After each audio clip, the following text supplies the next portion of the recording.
La dinámica del espacio hoy, de información vial muchísima, nos tiene un poco pues fuera de tiempo, pero aquí estamos. Mónica, agradeciéndote que una vez más recibas pues o nos recibas nuestra llamada. Cuéntame, Mónica, hoy se inicia la campaña electoral para las elecciones del 16 de diciembre, cuando estaremos eligiendo pues gobernadores y diputados regionales. Casi que un mes de las elecciones del 7O. ¿Qué análisis haces? ¿Cómo ves este proceso que se avecina? ¿Qué visión tienes? Bueno, mira, en primer lugar es una campaña bastante corta para hacer unos escaños de poder tan complejos que se están escogiendo. Estamos hablando de que las elecciones regionales en esta oportunidad contemplan los cargos a gobernador y los cargos a diputado del Consejo Legislativo, en unos circuitos electorales que en algunos casos son de bastante complejidad y realmente es muy escaso el tiempo para poder difundir información a los electores, lo suficientemente digerible y práctica como para que ellos puedan tomar decisión de por quién van a votar o peor aún de cómo van a votar correctamente, ¿no? Independientemente de la tendencia política que tenga cada elector. Es una campaña además que comienza, no ha comenzado, ya estamos viendo las irregularidades como el caso de ayer, el reacomodo que hubo del tarjetón por la inscripción tardía de un nuevo candidato y recordamos el caso de Capriles cuando estaba en la tarjeta de Unidad Democrática, que los votos terminaron yendo para la candidata Reina Sequera, ¿no? Y no hubo oportunidad de corregir el tarjetón. Sí, fue modificado el tarjetón en efecto, fue el tiempo la foto del exministro de la Defensa, quien ahora es candidato a la gobernación de Trujillo, ¿sí? Exactamente, entonces vemos como el tarjetón del Estado de Trujillo sí pudo ser modificado oportunamente, de modo que los electores no se confundieran, y no se pudo hacer lo propio para la elección presidencial, que era una elección mucho más importante, sin caer en desmérito de esta, pero obviamente mucho más importante que cualquier otra elección, pues estaba escogiendo el presidente de la República, nada más y nada menos. Sí. Por otro lado, vemos un reglamento para medios de comunicación audiovisuales e impresos, que es bastante restrictivo en el tiempo que pueden utilizar los candidatos en periódicos y en radio y televisión. Tenemos el caso, por ejemplo, de los candidatos que van por la mesa de la unidad, que están apoyados por 20, 18, 17 organizaciones políticas. Cada organización política tiene un uso de 3 minutos en radio y televisión diario, y además de eso, de un sitio y una media página en medios impresos. Eso significa que si una organización política, como la Mesa de la Unidad, por ejemplo, saca publicidad de uno de los candidatos y a su vez otra tarjeta que no está dentro de la mesa, por ejemplo, Primero Justicia, saca publicidad del mismo candidato, cuando el candidato quiera sacar publicidad de su propia tarjeta, suponiendo que no sea ninguna de las dos anteriores, ya esta lo están robando de su tiempo. Eso, por supuesto, limita las capacidades y las posibilidades de cualquier comando de campaña de difundir información masiva que facilita el proceso del voto para el elector y de la captación misma del elector.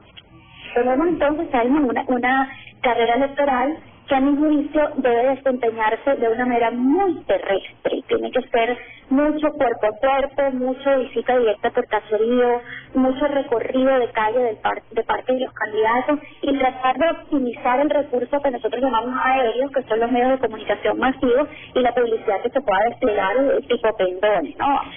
Y vallas publicitarias. Eso tiene que ser ¿sí? Sí, no, lo que decía, tiene que ser la estrategia de ambos comandos de campaña, tiene que apuntar hacia el contacto directo de los candidatos con los electores y a dividir, la carta electoral entre las fórmulas electorales. No se puede esperar que un candidato a gobernador, por ejemplo, se recorra todos los estados. Tiene que apoyarse en sus fórmulas electorales porque prácticamente 5 semanas de campaña no va haciendo. Claro. Y la pregunta, Mónica, ¿considera que tendrá tiempo suficiente la oposición para recuperar, reestructurar, organizarse al 16 de? Bueno, mira, yo siempre la oposición y los amigos que nos escuchan, el trabajo que está haciendo la oposición, digamos, de reacomodar sus fuerzas, lo está haciendo prácticamente en tiempo récord. Pero hay dos cosas que juegan en contra de cualquier estrategia que emprenda la oposición en este momento. Cuando hablo de la oposición me refiero específicamente al trabajo que está haciendo la mesa de la Unidad Democrática y el resto de los partidos políticos que forman parte de la unidad, aunque no de la mesa. En primer lugar, el desánimo y la apatía que todavía está en algún sector importante del electorado, que bueno, no siente confianza en el proceso, siente que aquí no hay nada que hacer, que definitivamente es un gobierno que lo está acaparando todo y que es escasa la oportunidad que tiene la oposición de ganar, y esto se traduce en una abstención que a todos nos perjudica a nosotros. Pero por otro lado, las propias declaraciones de descrédito que ciertos personajes de la oposición están dando en contra del trabajo de la mesa de la unidad, poniendo en tela de juicio algunos apoyos políticos, el tema del supuesto fraude electoral, el tema de supuestas informaciones equivocadas que dio la mesa de la unidad en su momento con respecto a miembros y testigos de mesa, llamados específicos a remover el modelo para que sea serio y responsable las declaraciones que da. Mira, yo creo que esto es hacerle un flaco favor a la unidad. Aquí no se trata de que nosotros tengamos que tapar el sol con un dedo y que no se deban decir las cosas que están mal.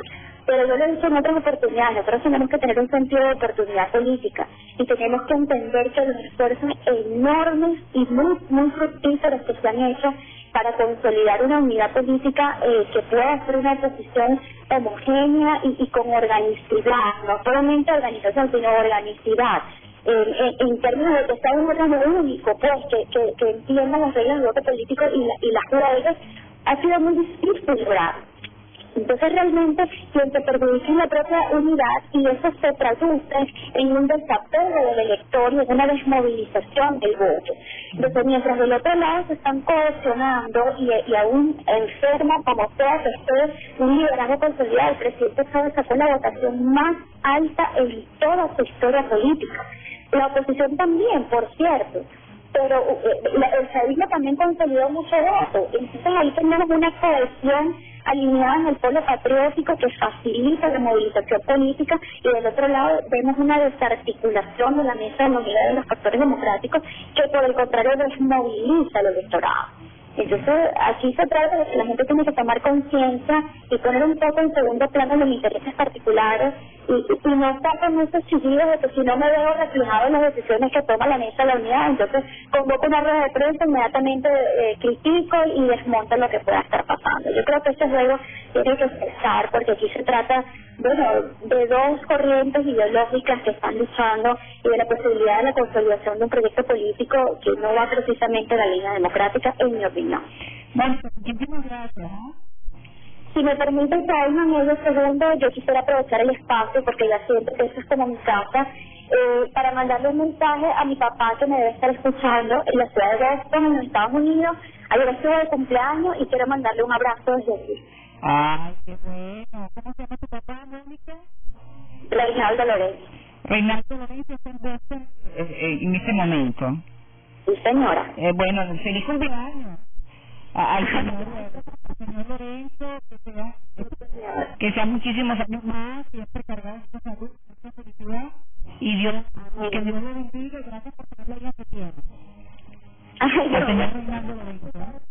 Mira, siempre a tu orden para lo que necesiten. Gracias, Mónica. Tenemos que concretar, espero hacerlo ahora, unos 15 días más tardar, en este proceso, pues, o envía a las elecciones de 16 días. Después de las días acá y dedicar el programa completo al análisis político. Dios quiera y así sea, a tu orden. Gracias, Mónica. Un abrazo. Feliz cumpleaños a tu padre. Gracias, igualmente para allá. Chao. Gracias, Mónica Lorenzo, politóloga, especialista